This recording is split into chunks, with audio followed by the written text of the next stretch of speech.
Welcome to Straight Talk Sacred Pathway. I'm Stuart Wellborn, a British author and former therapist, and each week I sit down with Wa-Na-Nee-Che, a spiritual elder from Turtle Island, to explore the deeper truths behind healing, ceremony, and connection to Source. When I had my vision, and I wish people would start to understand that they have a power within themselves, but they're not willing to basically do things that will help them understand what their power is, what their gift is. And I always tell them that we are in a situation right now where there's so much negative energy in this world today that it's basically lending to the destruction of the world. And I always tell people, I said, take a swimming pool full of negative energy. If you take one drop of positive energy and put it into that pool, it'll clear it up. The power of positive energy is unbelievable, but we're going in the wrong direction. We are not adding to the positive energy, we're adding to the negative energy. Because if you don't find out who you are, how are you supposed to be part of the whole? How are you supposed to be part of the solution that needs to be done? When I had my vision, I didn't realize the importance of the human circle of life. And it only about a year ago, or maybe less than a year ago, I finally realized that the human circle of life was the sacred hoop. But yet people are not breaking any records trying to come into the human circle of life to help fix the sacred hoop. Everybody plays a certain role within the sacred hoop. And when you have one person who finds their gift, there's probably 100 more people or more that have the same gift. So they add to that particular energy, that particular point.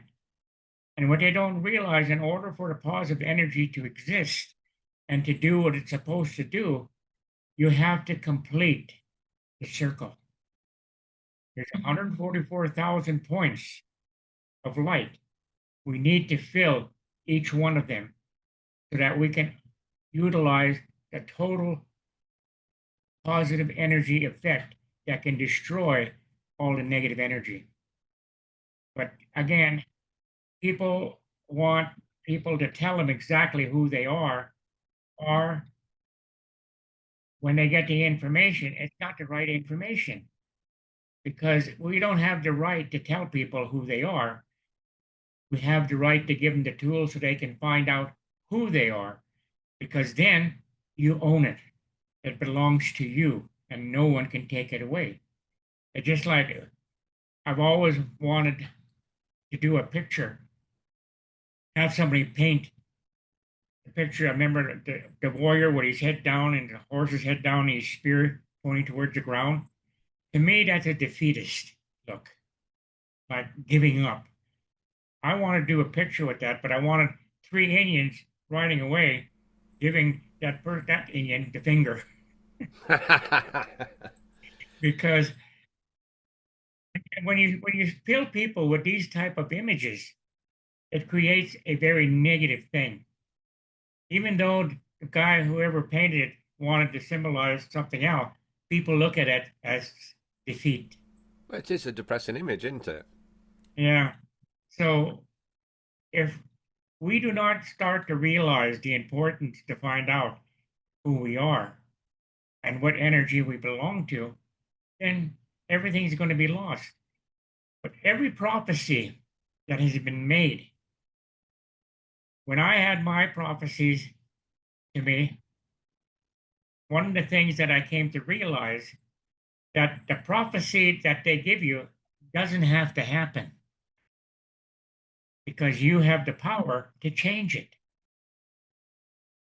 And this is why it's so important for people to understand how important the human circle of life is, because the philosophy, the knowledge that is within the circle itself will take people who are upside down and bring them upright. And once they are upright, when they reach the center, there's no color. We are again one color, which doesn't mean a race, doesn't mean a culture. It means that we have been united as one energy, and color no longer has no meaning. It means that you finally found your spiritual center, and everybody comes together, even like the yin and yang come together. All these things that they talk about, and but they've never came out to find out how do you create this circle of love, the circle of power, the circle of energy that was given to me to pass on to the people, but only to pass on to the people if they wanted to learn. People, again, they have the freedom of choice. And if they choose a pathway that does not lead them to who they are, to their inner self, they're lost. And I can bring the knowledge to me. I can bring it to them as it was brought to me, and basically give them the instruments that will help them discover who they are and how they are connected. But they got to remember, I'm getting up in years. This knowledge will not be available once I'm gone. It's gone. So people have to realize that the teachings that I need to start teaching people on the tools and how to do certain type of, I hate to call them ceremonies. I would like to just call them giving them information on the way of life, the way we're supposed to be connected to the life force energies. And I'm available, but getting people over there to understand that I'm here, even though it's going to be difficult to travel nowadays because you never know what's going to happen. And just like some people are talking about, if you leave the country, it's going to be very difficult to get back into the country. You're going to have 10 different affidavits saying, this is who I am. The world is just crazy. And a long time ago, too, I was given a vision of 5 bundles, different colors, and each bundle had a certain power. And when I went before the elders, they said, these bundles are yours. And I told them, I don't want the bundles. I said, I'm here for the people. And if I accept these bundles, I'm obligated to the native people. But what I didn't understand, and that I understand now, I should have accepted them. But because I didn't have the knowledge of the bundles, I gave them up. But the elders looked at me and said, we finally found a Thunderbird that is not conceited. So, in a way, by refusing, I was awarded my connections. But now I realize too, at that time, it was a perfect answer because I had to answer it that way. But if I've ever offered those 5 bundles again, I'm going to accept them because the bundles are for the indigenous people. And any human being upon the earth has the right to become indigenous. And that with those 5 bundles, the power that they have, I can basically give them the information that will help them become indigenous, real people of the earth. But I can't do it unless the people get off the couch, get off the toilet stool, and start getting involved in finding out who they are. I'm willing to teach them and give them the gifts that they need. But if they don't respond, you know, even the people that maybe watch the podcast, they need to get the word out. It's up to them. I can't do it from where I'm at, but they have the contacts. They have one person who can tell 2 other people, who can tell 2 other people. And next thing you know, you have the people who are willing to fulfill the human circle of life and to bring the sacred hoop back into effect. But it's up to them. I can't force them. I can't scare them. They have to do it from their own free will. Okay, I didn't want to interrupt you at any point during that because it was all good. But the tools are out there. The CD is out there to help them, but once they look at the CD, they don't need to make determinations on what the CD and what they see. They need to ask me to make sure that they're interpreting it right, and that the CD can you actually take that step forward in getting prepared to find their pathway and to start having visions. They don't realize how much information those visions have if they're willing to basically take that step. They may take 2 steps forward, 1 step back, but they have taken 1 step advance and they get closer and closer to that center. But again, they have to choose to want to find out who they really are. You know, some of them want so much to be shamans, healers, herbalists. Well, where do you think we learned the herbs from? We learned them from vision, and then we learned them from nature. So that in order to connect, in order to become who they are, that's how it is. It's just like the story I was told by this one elder. She was a individual who knew the secret how to make prairie dog stew. So, but they were worried because once she left, there was nobody to take her place. So they did a ceremony asking the energies to give someone the vision that would allow the old lady to teach the individual about the secret of prairie dog stew. So the whole situation came down that all of a sudden a young girl had a vision. So she went and she told the spiritual advisor. The spiritual advisor told the old lady. The old lady said, "Yeah, she's the one I have to teach. She's the one I have to give her all the instructions." So the young lady went to the elder, and the elder said, "The first thing you want to do is I want you to go to the stream. Now, there's a place in the stream where it comes into the bend, and there's water that is there. That's the purest water there is in that river. So I want you to go and fill your container, bring it here, and put it into this black pot." So the young lady made several trips until the pot was full. She said, "Now," she said, "we got to go out and we got to catch some prairie dogs." So she went out and she showed them how to basically catch the prairie dogs. They put them in a sack, brought them back, put the prairie dogs into the water. And she said, "Well, that's not enough, so we'll go pick some more." So the young girl said, "But we can't leave." And the old lady said, "Why? If we leave, those prairie dogs will get out." The old lady said, "Don't worry about it. They're Indian prairie dogs. When one tries to make it out, the other one will drag them back and drag them under." To say that the worst enemy that we have is ourselves. Can I ask a question now? A couple of things, actually.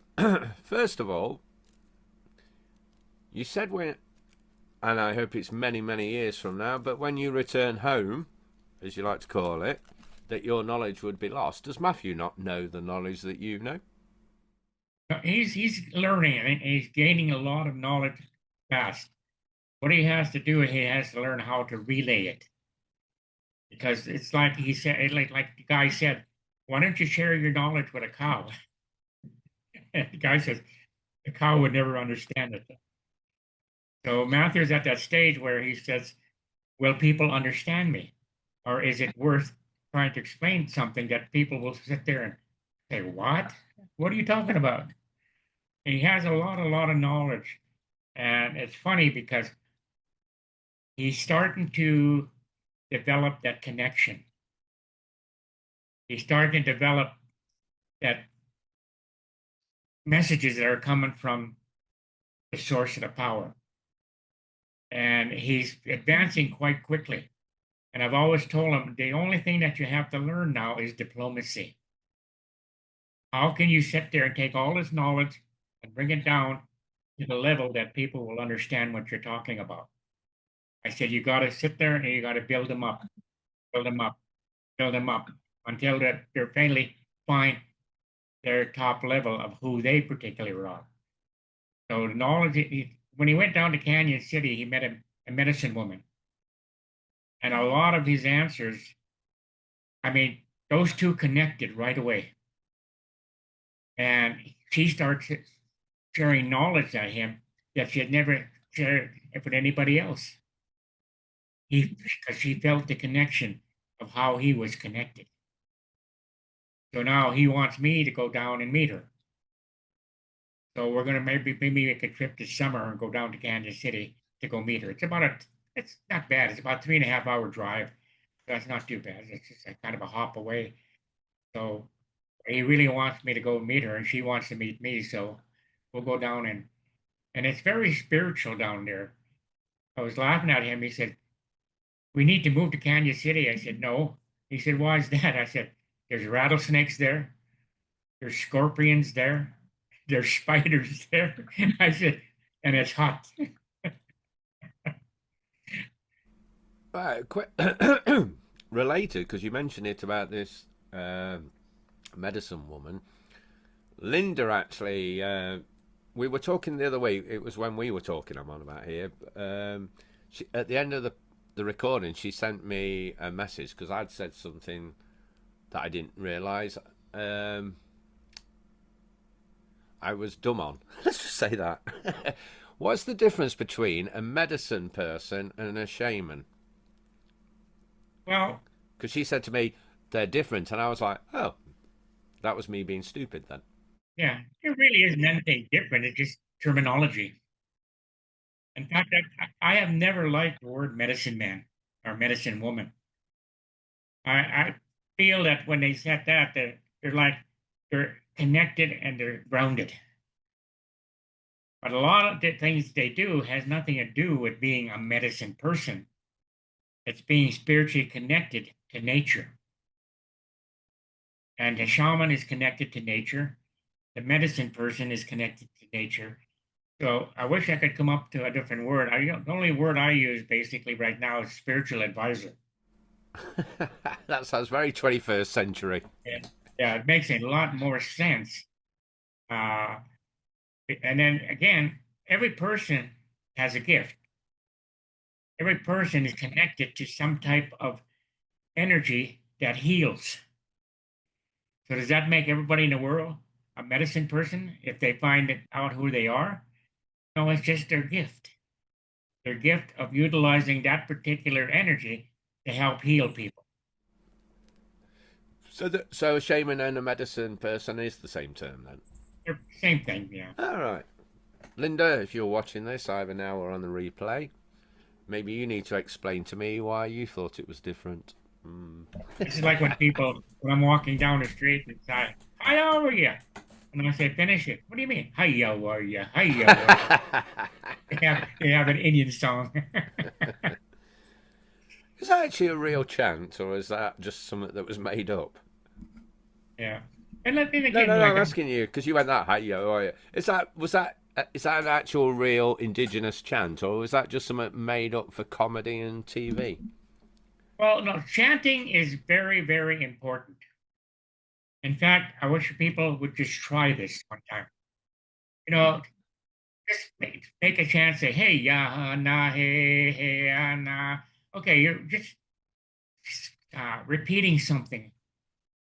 But if you sit there and you allow yourself to go into yourself, and all of a sudden this song comes and you sing it, and there's so much difference in that song because the song is a feeling.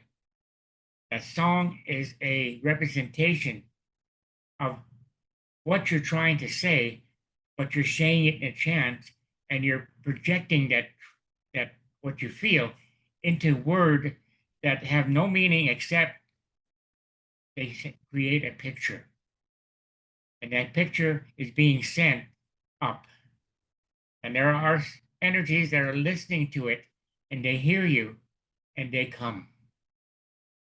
Because a lot of times when you sit there, like I explained before, like our Father who art in heaven, hallowed be thy name. How many people say that prayer with no meaning? And they don't know the meaning of the because it's not theirs. It's someone who came up with it because of how they felt at that particular moment. But now it has become just words, something to repeat. But every song that you come up with should have a meaning to it. And every time you have a certain this song comes out, but the message that you transport is the message that's coming from your deep inside, from your own life force energy. And you're coming from your heart. And that's why it's so much more powerful than just doing a chant, because a lot of people, can I learn that chant? Can I learn that? And it doesn't do any good if you don't know where the chant comes from. It's got to come from your inner self. It's got to come from how you're feeling. It's got to come from your heart. And that's the message that what do you want to call the creator, God, Allah, Buddha, whatever, that's the language they understand. And it's like a lot of people will come out, and a lot of I know, the tribes say it's important for you to speak your language. It's only important to speak your language among the people who speak your language. Yeah. So it doesn't mean it's for the whole world. It's only for the tribe that you belong to. So a lot of times when I sit there and I'm really concerned when people say you got to learn to do it in your language. No, the language of the heart is the universal language. It's like we were in a lodge one time, and we were in the prayer round, and this little young kid was 14 years old. He said, "Creator, please forgive me. I've forgotten how to speak in my native tongue, so I have to speak to you in English." So he finished his prayer, and when they opened up the door later on, and all the elders there were looking at the ground and everything, and a young kid, "What are you doing?" "We're looking for your native tongue." And so to me, I really laughed so damn hard because what they're telling you, you found your words, you found your feeling, you were sincere, so you were talking in the language that the Creator understood. Oh, that was funny. That made me laugh, and now I'm coughing my guts up. There's been so many things that you got to have. Like when I'm in a, everybody's so serious, but sometimes you got to have some kind of humor when you're in that lodge because you're in the womb of Mother Earth. And then humor is a great healer. It's just like we sat there and we had this one man from Africa that came there, and he said, how hot does it get in there?" He said, "Sometimes it gets very hot." "Well, what happens if I can't take it?" "All you got to say is to all my relations and we'll open the door." So they sat in the lodge and it got hot. And the African man said, "To all my relations." And the leader of the lodge put more water on the rocks and got hotter. "To all my relations," he hollered out. He put more water on the rocks. And finally, he just said, he left. He went out, flying out the door. When the lodge was finally done, they all came out, and he was sitting there with his arms crossed, and he had this look of frustration and anger. He looked at the head of the lodge, and he said, "I thought you said you would open the door if I said to all my relations." The other medicine man looked at him. "We would have, but you had no relations."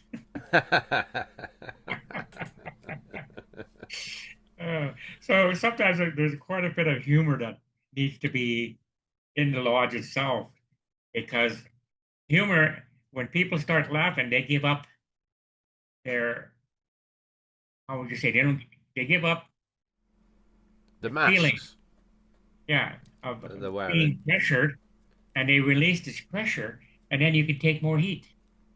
Oh, I was just gonna say you see the real person more when when you Yeah, laugh. you become more connected. Yeah. And just like I was just sitting there, they were having this one. A lot of stuff is coming out on Facebook now, but I wish that when they do things, they start to explain the reason why we do certain things as indigenous people. But they seem to leave the whole the end of the truth out. They only say so much, but they never finish. And they never explain, like the sweat lodge, again, they never explained that sweat lodge was for men and only men. They talk about, you know, it as a spiritual connection. And what I always laugh about, it's not so much a spiritual connection that they hit, it's the idea that they come out and they said, I survived. And, but if they do it right, and then again, your energy will come and leave the body. And when that happens, you become so in tune with the lodge itself that the heat doesn't bother you. And I know when I sit there and I do my lodge, I always explain to them, now we're going to go into the healing round in which it's going to take the pollution out of your body. I said, now realize this is a healing moment. It's a time for you to connect and to allow the healing energy of the heat that is partly all water. Water is a great healer. So give yourself to the water. Give yourself to the rocks. Give yourself to the heat. Become one with them and allow the healing to go into your body and to force the negative energy out. And then all of a sudden they said, when they get out the lodge, that wasn't that hot. So again, if you can connect them to the spiritual experience of why that lodge is being held, why you're in the womb of Mother Earth. And you're not in the womb of Mother Earth when you go into a sweat lodge. You're there to basically just purify your body. That's why a lot of people who, when I used to run sweat lodges, would start coming to the Mother Earth lodge. They say, why is there such a difference here? You ran the sweat lodges, and we could feel it, but here, the energy is powerful. I said, that's because you're in the womb of Mother Earth. And you're connected to the womb, and you're connected to the source of the power. But you have to connect. You have to allow the heat to basically become a healer. Not a hindrance, but a healer. So that's why it's so important that the Mother Earth Lodge is utilized. And it's unfortunate because I'm the only one who runs it. That's a good place to stop because we're actually into the last minute. This has been fantastic. I've not said a word hardly, apart from when we were talking shit at the beginning. So, yeah, we're going to get cut off any second now. Yeah. But that was really good. Thank you. Yeah, and I would probably say is, get out there, people, and beat the bushes. Get the people involved, and I'll come. Thanks for listening to Straight Talk Sacred Pathway. If you'd like to ask Wa-Na-Nee-Che a question, you can email me at stuart@realityresponsibility.com. The link will be in the description. And don't forget, you can download a powerful guided meditation for free at humancircleoflife.com.